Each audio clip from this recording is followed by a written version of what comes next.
नमस्कार मंडळी, स्वागत आहे तुमचं आपल्या यूट्यूब चॅनलमध्ये. आणि आजच्या दिवसाला सुरुवात झालेली आहे.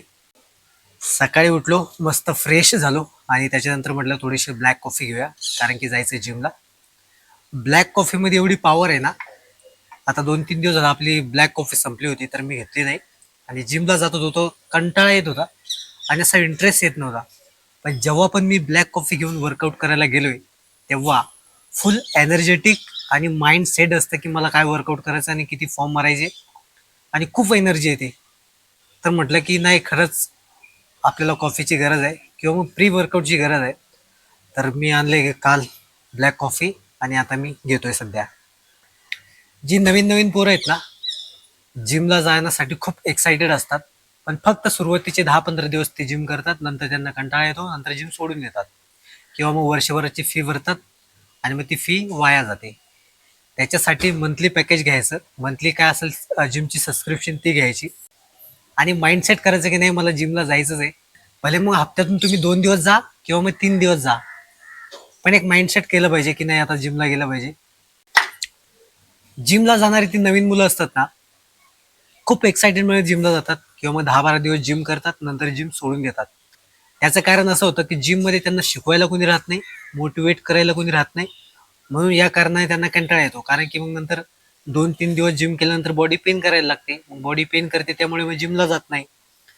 त्यामुळे युट्यूबला भरपूर सारे व्हिडिओज आहेत की ते तुम्हाला ट्रेनिंग देतात, जिम कशी करावी, जिमचे सुरुवातीचे दिवस कसे घातले पाहिजे, काय खाल्लं पाहिजे, काय घेतलं पाहिजे, पोस्ट वर्कआउटमध्ये काय घेतलं पाहिजे, प्रोटीनचे सोर्स कुठले असतात, हे सगळी माहिती युट्यूबला आहे. कारण की युट्यूबला जाऊन तुम्ही बघितलं ना, फिटनेस ट्रेनर आहेत, ते भरपूर माहिती फ्रीमध्ये देतात, कुठलाही एक पैसा न घेता. त्यामुळे युट्यूबला जाऊन तुम्ही भरपूर सारे व्हिडिओ बघू शकता. जिमला जाणं आणि वर्कआउट करणं काही मोठं काम नाहीये, पण फक्त घरातून बाहेर पडणं हे खूप मोठं काम आहे.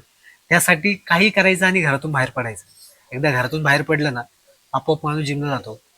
पण बेडवरून उठेपर्यंत काहीतरी मोटिवेशन घेतलं पाहिजे, कुणाला तरी बघितलं पाहिजे, कुणाला तरी एक इन्स्पिरेशन म्हणून बघितलं पाहिजे की नाही मला फक्त बेडवरून उठायचंय आणि जिमपर्यंत जायचंय. हा खूप मोठा टास्क आहे, कारण की सकाळी सकाळी बेडवरून उठायला होतच नाही. हा सगळ्यांचा तोच प्रॉब्लेम आहे.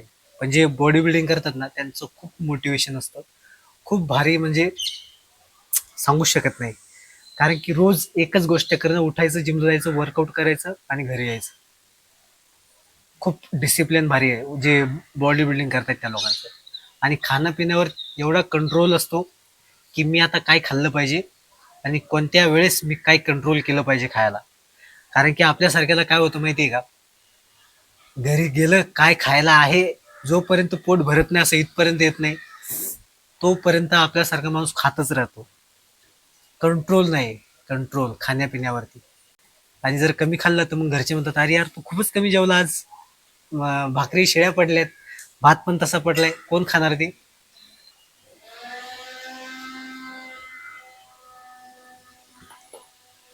तर आता चला जाऊया जिमला.